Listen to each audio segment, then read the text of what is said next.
9 साल से ग्रोफर्स सही चल रहा था। ऑलमोस्ट $1 बिलियन की फंडिंग भी रेज करी थी, तो लोगों को लग रहा था जल्दी ये अपना आईपीओ करेंगे।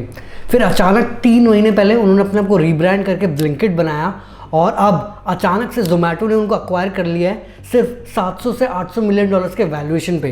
तो नमस्कार दोस्तों, मेरा नाम है अर्गन नायक, आप देख रहे हैं स्टार्टअप ज्ञान।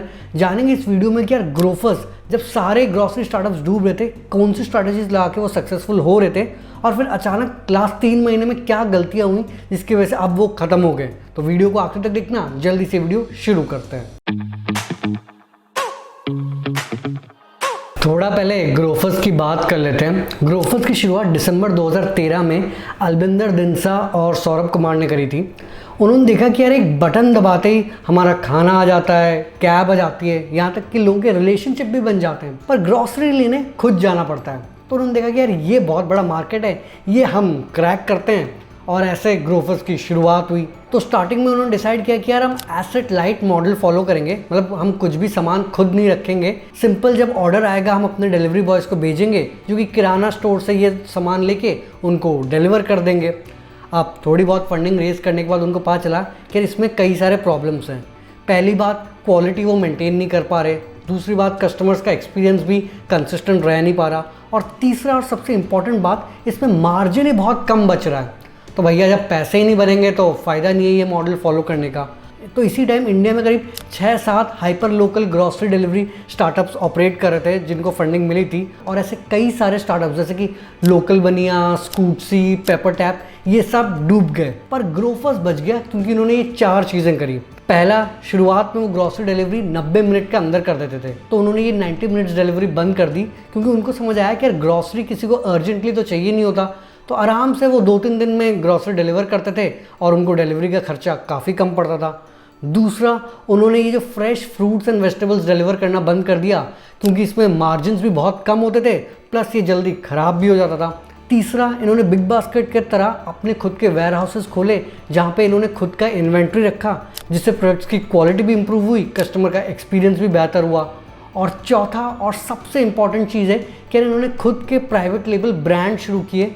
मतलब ये जो सामान बेचते थे ये खुद बना के बेचने लगे और इससे इनका मार्जिन्स काफ़ी ज़्यादा इंक्रीज़ हुआ और ऐसे ऐसे करके ग्रोफर्स ग्रो होने लगा। सब ठीक ठाक चल रहा था। फिर अचानक से पैंडेमिक आया और फिर तो यार एडटेक स्टार्टअप्स की तरह इनकी भी लॉटरी लग गई। ग्रोथ बिल्कुल नेक्स्ट लेवल पे होने लगी। इन्होंने अच्छी खासी फंडिंग भी उठाई, काफ़ी स्केल अप भी किया, और फिर अलबिंदर ने बोला कि यार हम धीरे धीरे प्रॉफिटेबिलिटी पे फोकस कर रहे हैं, और ये भी खबर आने लगी कि यार बहुत जल्द ये अपना आईपीओ कर देंगे। पर एक तरफ लोग ग्रोफर्स के शेयर्स खरीदने का वेट कर रहे थे, दूसरी तरफ अचानक 3 महीने पहले दिसंबर को एक बहुत बड़ा सा ऐड निकाल के ग्रोफर्स ने बोला कि यार उन्होंने अपने आप को रीब्रांड करके ब्लिंकिट बना दिया है और अब से वो सारी ग्रॉसरी 10 मिनट में डिलीवर कर देंगे। अब लोगों ने सोचा कि यार 10 मिनट में ग्रॉसरी चाहिए किसको, पर ग्रोफर्स ने बोला कि भैया ये बहुत ग्रोइंग मार्केट है और अगर हमने ये अपॉर्चुनिटी नहीं ली तो कोई और अपॉर्चुनिटी ये ले जाएगा। बट ये आई थिंक उनकी सबसे बड़ी गलती थी जिसकी वजह से वो ऑलमोस्ट 9 साल तो सर्वाइव कर गए, पर ये रीब्रांड करने के 3 महीने के अंदर ही उनको अपने आप को बेचना पड़ा। इसके एक एक करके अब हम रीजंस डिस्कस कर लेते हैं। वैसे जो क्विक कॉमर्स वाला मॉडल है जिसमें कस्टमर चाहता है कि यार बटन दबाते ही सामान उसके पास आ जाए, ये बाहर धीरे धीरे काफ़ी पॉपुलर होने लगा था और वहीं से फिर ये कॉन्सेप्ट इंडिया में आया है। तो जैसे जर्मनी की स्टार्टअप है गोरिल्ला, जिन्होंने $300 मिलियन की फंडिंग रेज करी है और अब वो यूनिकॉर्न बन गए सिर्फ 9 महीने में। वैसे यूएस में जोकर ने $430 मिलियन की फंडिंग रेज करी है। इंस्टाकार्ट का वैल्यूएशन $39 बिलियन हो गया है। और ये जो क्विक कॉमर्स को जिसने एक्चुअली पॉपुलराइज किया है, यूएस बेस्ड गोपफ, उनका भी वैल्यूएशन $15 बिलियन से ज़्यादा है। और ओवरऑल दुनिया भर में $10 बिलियन इन्वेस्ट हुए हैं ये क्विक कॉमर्स वाले सेगमेंट में, जो कि 2020 में जो $7 बिलियन इन्वेस्टमेंट थी उससे ज़्यादा है। अब बाहर ये कॉन्सेप्ट पॉपुलराइज हुआ, इंडिया में इसको जेप्टो ने पॉपुलर बनाया और उन्होंने भी पिछले 2-3 महीनों में $160 मिलियन से ज़्यादा फंडिंग रेज कर ली है। तो यही सोच के जो इंडियन ग्रॉसरी स्टार्टअप्स है ना, वो भी क्विक कॉमर्स वाले सेगमेंट में एंट्री मारने लगे। पर पहला कारण जिसकी वजह से ब्लिंकिट फेल हुआ वो ये है कि जो क्विक कॉमर्स वाली सेगमेंट है ना, वो बाहर आराम से चल सकती है, इंडिया में काफ़ी दिक्कतें होंगी।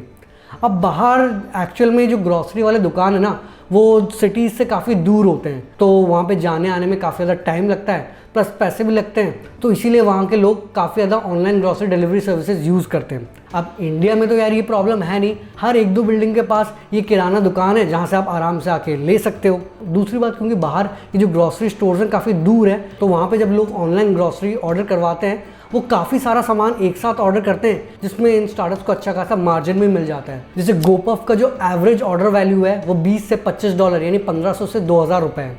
इसके बाद भी गोपफ तभी डिलीवर करेगा अगर आपका ऑर्डर वैल्यू $10.95 यानी करीब 800 रुपये से ज़्यादा हो, और इसका ऊपर अगर आपका ऑर्डर वैल्यू हो उसके बाद भी करीब $1.95 यानी 150 रुपये डिलीवरी चार्जेस लेते हैं। और गोपफ में मोस्टली लोग अल्कोहल मंगाते हैं, जिसमें ऑफकोर्स मार्जिन बहुत ज़्यादा है, और अल्कोहल डिलीवरी के तो अलग से $2 यानी 150 रुपये लेते हैं। तो इसके बाद भी कहानी यहाँ नहीं ख़त्म होती। यूएस में MRP का कॉन्सेप्ट नहीं होता है, तो ये जो स्टार्टअप्स है ये अपने हिसाब से प्राइस सेट कर सकते हैं।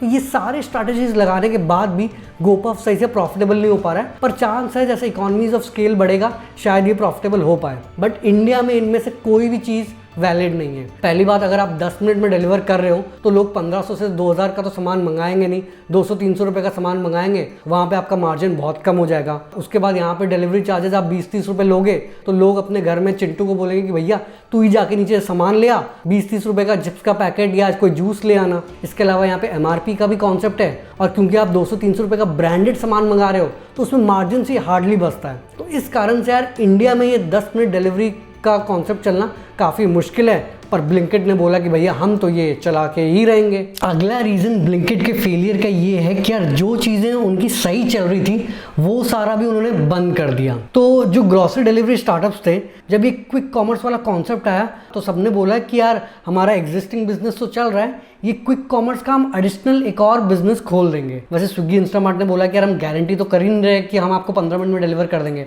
15 से 30 मिनट में हम डिलीवर करते हैं, अगर आप थोड़ा लेट डिलीवरी चाहते हो तो हम आपका डिलीवरी चार्जेस भी कम कर देंगे। पर ब्लिंकिट ने ऐसा बिल्कुल भी नहीं किया। ब्लिंकिट ने बोला कि यार हम आपको 10 मिनट में ही डिलीवरी करेंगे, और जिन जगहों में वो 10 मिनट में डिलीवर नहीं कर पा रहे थे वहाँ पे उन्होंने अपने ऑपरेशंस बंद कर दिए। तो ग्रोफर्स के 30 सिटीज़ में ऑपरेशंस थे, पर ब्लिंकिट ने 18 सिटीज़ में अपने ऑपरेशंस बंद कर दिए क्योंकि वो इतनी जल्दी डिलीवर नहीं कर पा रहे थे, और क्योंकि 10 मिनट में डिलीवर करना था तो फिर और ज़्यादा घर के 1 से 3 किलोमीटर दूर डार्क स्टोर्स खोलने लगे। तो 2 महीने के अंदर उनके जो 200 डार्क स्टोर्स हैं उनको बढ़ा के उन्होंने 500 डार्क स्टोर्स कर दिए, और बोलने लगे कि यार जितने टाइम में आप मूवी हॉल में जाके RRR मूवी देख के वापस आओगे, ये 4 घंटे के अंदर एक डार्क स्टोर खोल देंगे। इनका एम था कि मार्च एंड तक 1000 डार्क स्टोर्स खोल देंगे, पर मार्च एंड तक ये बिक ही गए जोमेटो को। अब ये तो होगा ही क्योंकि आप खर्चा एक्सपोनेंशियली बढ़ा रहे हो, और जहाँ से पैसा आता है प्राइवेट लेबल ब्रांडिंग और ये सारी चीज़ें वो तो आपने सारी बंद कर दी। और अगला रीज़न ब्लिंकिट के फेल होने का ये है कि उनको और फंडिंग ही नहीं मिली। अब ग्रोफर्स सही चल रहा था, अचानक पिछले साल सितंबर-अक्टूबर के अराउंड जोमेटो ने $100 मिलियन इन्वेस्ट किए ब्लिंकिट में। उसके बाद ग्रोफर्स ने अपने आप को रीब्रांड किया ब्लिंकिट में, जिसमें उन्होंने नवंबर से लेकर फरवरी तक में $79 मिलियन खर्च कर दिए, प्लस और सारे पैसे डार्क स्टोर्स एक्सपेंशन में खर्च हो गए। तो ये वो इतनी ज़्यादा इसीलिए बर्न कर रहे थे क्योंकि जोमेटो के साथ बात हुई थी कि यार जोमेटो और $400 मिलियन इन्वेस्ट करेगा $1.5 बिलियन के वैल्यूएशन पे। पर जैसे ही साल शुरू हुआ जोमेटो ने बोला कि भैया ये सब तो मुश्किल लग रहा है क्योंकि काफ़ी लीगल कॉम्प्लिकेशंस भी हो सकती हैं, प्लस मार्केट फेवरेबल भी नहीं है। और ये सुन के तो भैया ब्लिंकिट का दिमाग ही हिल गया, क्योंकि उन्होंने अपने एक्सपेंशन के पूरे प्लान्स रेडी किए थे। नेक्स्ट 10 सिटीज़ में कहाँ का एक्सपैंड करना है, वहाँ के रियल एस्टेट डील साइन किए थे, और भी कई सारे सिटीज़ के लिए उन्होंने स्ट्रैटेजीज फाइनल करके एडवांस नेगोशिएशन स्टेज में थे, पर अब फंडिंग नहीं मिल रही थी। ऊपर से उनका ग्रोथ भी इतना नहीं था कि वेंचर कैपिटल और हेज फंड्स इन्वेस्ट करें, ना ही प्रॉफिटेबिलिटी के आसपास थे कि प्राइवेट इक्विटी फर्म्स इन्वेस्ट करें। इनफैक्ट जो उन्होंने 8 साल लगा के पूरा जो अपना ब्रांड बनाया था ग्रोफर्स का, जिसमें बताया जाता है कि यार ये जो कंज्यूमर स्टार्टअप्स हैं वो जितना फंडिंग उठाते हैं उसका 40% खर्चा तो यार ब्रांड बनाने में लगा देते हैं। तो ग्रोफर्स के केस में ये करीब $400 मिलियन होगा जो कि उन्होंने एडवर्टाइजिंग और मार्केटिंग में खर्च किया था, वो ब्रांड भी उन्होंने पूरा खत्म कर दिया। और फंडिंग ना मिलने के कारण कई सारे वेंडर पेमेंट्स डिले हुए, 50 डार्क स्टोर्स बंद किए, 5% वर्कफोर्स फायर किया, डिलीवरी टाइम तो 10 मिनट से बढ़ के 20 मिनट हो चुकी थी। और इससे पहले काफ़ी सीनियर लोग इनके टीम के जैसे को फाउंडर सौरभ कुमार ये सब भी क्विट कर चुके थे, तो काफ़ी दिक्कतों में ब्लिंकिट फंस गया था। अब आखिरी रीज़न ब्लिंकिट के फेल होने का ये है कि ये जो 10 मिनट का जो डिलीवरी है ना, इसके यूनिट इकोनॉमिक्स अभी इंडिया में काम ही नहीं करते हैं। मतलब पर ऑर्डर प्रॉफिटेबल होना अभी ऑलमोस्ट इम्पॉसिबल है। अब बिग बास्केट का एग्जांपल ले लेते हैं। तो बिग बास्केट में स्लॉटेड डिलीवरीज होती हैं, मतलब आप चूज़ कर सकते हो कि यार किस स्लॉट में आपको डिलीवरी चाहिए, यूजुअली 3-4 घंटे बाद या अगले दिन मिलता है। तो इसमें बिग बास्केट बड़े बड़े वैन्स यूज़ करती है और वो ये डिलीवरी कंपनीज को आउटसोर्स करती है। एक वैन एक दिन के लिए रेंट लेने के लिए 10,000 रुपये करीब लगता है एक दिन का। अब एक दिन में 400 से 500 डिलीवरीज हो सकती हैं, तो पर डिलीवरी का कॉस्ट 20 से 25 रुपये आता है। और क्योंकि बिग बास्केट के ऑर्डर वैल्यूज़ 1000 से 2000 रुपये होते हैं और मार्जिन भी अच्छा होता है, तो ठीक ठाक एंड में मार्जिन बच जाता है। दूसरी तरफ जो दूसरा मॉडल है जिसमें सुबह सुबह आपको दूध और कुछ ग्रॉसरीज डिलीवरी करी जाती है, ये बेसिकली सब्सक्रिप्शन मॉडल पे चलती हैं। तो ये जो बीबी डेली है, इनको पता होता है कि यार अगले दिन इतने ऑर्डर्स कंप्लीट करने हैं और हर ऑर्डर का साइज़ यूजुअली 150 से 200 रुपये होता है, पर ऑर्डर का डिलीवरी कॉस्ट सिर्फ 5 से 10 रुपये होता है, क्योंकि एक बिल्डिंग में मल्टीपल ऑर्डर्स मिल ही जाते हैं। और अगर हम फूड डिलीवरी कंपनीज़ की बात कर लें, यूजुअली डिलीवरी बॉयज़ को 18,000 तक की सैलरी मिलती है और वहाँ पे खाना आपको 30 से 40 मिनट में डिलीवर करना होता है, तो डिलीवरी कॉस्ट करीब 60 रुपये पड़ता है। तो ये अगर आप मैथ्स लगाओगे आपको लगेगा कि यार एक डिलीवरी बॉय को तो एक दिन यानी 12 घंटे में 300 ऑर्डर कंप्लीट करने हैं, तभी कंपनी का फ़ायदा होगा, और इतने ऑर्डर्स तो एक डिलीवरी बॉय कर ही नहीं सकता एक दिन में। पर यहाँ पे आपको समझना पड़ेगा कि पहली बात, फूड डिलीवरी कंपनीज जो है ना, वो कस्टमर से 20-30 रुपये तो डिलीवरी चार्जेस लेती है। ऊपर से फिर जब ग्रॉसरी में सिर्फ 10-15% कमीशन होता है, फूड डिलीवरी में 30% कमीशन होता है। बट अगर हम क्विक कॉमर्स की बात कर लें, हमें लगता तो है कि यार 15 मिनट में डिलीवर हो रहा है तो एक घंटे में 4 ऑर्डर डिलीवर हो जाने चाहिए, बट एक्चुअल में ऐसा होता नहीं है, क्योंकि एक जगह पे सेम टाइम में मल्टीपल ऑर्डर्स मिलना काफ़ी मुश्किल होता है। तो बंदे को डिलीवर करने के बाद वापस डार्क स्टोर जाना पड़ता है। प्लस नॉर्मली ग्रॉसरी डिलीवरी में बंदों को दुकान के सामने खड़ा होना नहीं पड़ता, जब ऑर्डर आता है तभी वो जाते हैं और पर ऑर्डर के हिसाब से उनको पैसे मिलते हैं। पर अगर आप 10 मिनट में डिलीवर करना चाहते हो तो डिलीवरी बॉय को दुकान के सामने ही खड़ा करना पड़ेगा, और इसमें आपको 18,000 टाइप की फिक्स सैलरी भी देनी पड़ेगी, और एक घंटे में मैक्सिमम 2 ऑर्डर हो सकते हैं। आपको लग रहा होगा 12 घंटे में ऐसे 24 ऑर्डर हो जाएंगे, पर यार ग्रॉसरी लोग पूरा दिन तो ऑर्डर करते नहीं है ना, तो एक्चुअल में पर डिलीवरी का कॉस्ट 70 से 80 रुपये पड़ जाता है। और यहाँ पे क्योंकि क्विक कॉमर्स है, लोग 1000 रुपये का तो सामान मंगाते नहीं है, वही 200, 300, 400 रुपये का सामान मंगाते हैं, और उसमें उनका कमीशन हार्डली 20 से 40 रुपये होता है और डिलीवरी कॉस्ट उसके डबल है। तो भैया पैसा कहाँ से बनेगा? यूनिट इकोनॉमिक्स ही नहीं काम कर रही है। और ब्लिंकिट ने बोला कि हम करेंगे, तो इसीलिए इन्वेस्टर्स को लगा कि भैया ये लॉन्ग टर्म में सस्टेनेबल है नहीं, तो इसीलिए उनको और फंड नहीं किया, और फिर एंड में ब्लिंकिट के पास कोई ऑप्शन ही नहीं बचा। फाइनली उनको जोमेटो ने 700 से 800 मिलियन डॉलर्स में खरीद लिया। दूसरी तरफ कंपटीशन काफ़ी ज़्यादा बढ़ गया है। स्विगी ने 1.25 बिलियन डॉलर्स रेज किया है 5 बिलियन डॉलर्स से भी ज़्यादा के वैल्यूएशन में, जिसमें उनका प्लान है कि यार 700 मिलियन डॉलर्स तो यार वो डायरेक्टली इंस्टामार्ट में इन्वेस्ट करेंगे।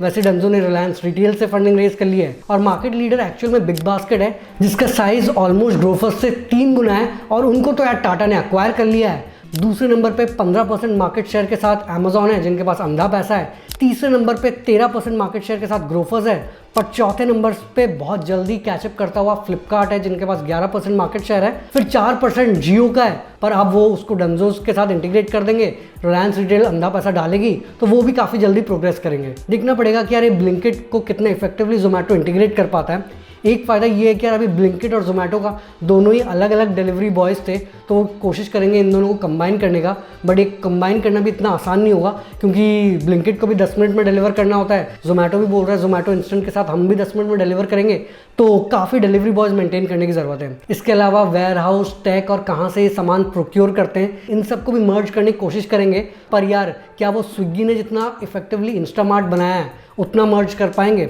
वो तो यार वक्त ही बताएगा। पर बात ये है कि यार आपकी कंपनी 9 साल तक सही चल रही हो, पर अचानक मार्केट कंडीशंस बदले और आपका पूरा एक डेकेड का सपना 3 महीने के अंदर ख़त्म हो सकता है। होपफुली जोमेटो भी ब्लिंकिट को अच्छे से इंटीग्रेट करके कुछ ग्रो कर पाएगा, और अब देखते हैं कि एक्चुअल ग्रॉसरी स्पेस में कौन मार्केट लीडर बनेगा। वैसे आप अपना ग्रॉसरी कहाँ से मंगवाते हो या फिर खुद जाके ले आते हो, कमेंट्स में बताना। और केस स्टडी पसंद आई तो यार अपने सारे दोस्तों के साथ व्हाट्सएप, फेसबुक, इंस्टाग्राम हर जगह शेयर कर देना। चैनल को पक्का सब्सक्राइब कर लेना, घंटा दबा देना, ताकि आप कोई भी वीडियो मिस ना करें। कमेंट्स में बताना वीडियो कैसी लगी और हम कौन से टॉपिक्स पे वीडियो बनाएं वो भी बताना। वैसे ये वीडियो मैंने the morning context, the can, ET prime और भी कई सारे आर्टिकल्स और वीडियोज़ को देख के बनाया है। होपफुली आपको केस स्टडी काफ़ी पसंद आई होगी। आगे हम ऐसे स्टार्टअप, बिजनेस, मोटिवेशन और एंटरप्रेन्योरशिप से रिलेटेड बातें करेंगे। तो जल्दी मिलते एक नई और जानकारीपूर्ण वीडियो के साथ। धन्यवाद।